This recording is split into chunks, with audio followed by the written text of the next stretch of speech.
Setting a combination on a luggage lock can be confusing, especially if you're unfamiliar with the process. It's advisable to consult the instruction manual or search online for guidance specific to your lock, as the mechanisms can vary. Generally, you'll need to unlock the lock first, often with the default combination, usually 000 for new luggage.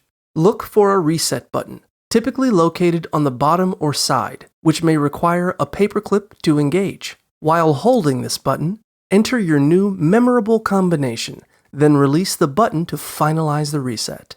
If your lock has a lever, ensure it's in the correct setting position before inputting your new combination.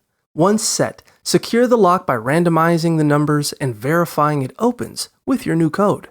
For shackle-style locks, unlock it first, then manipulate the shackle as directed to reset the combination, ensuring everything functions correctly before locking it again.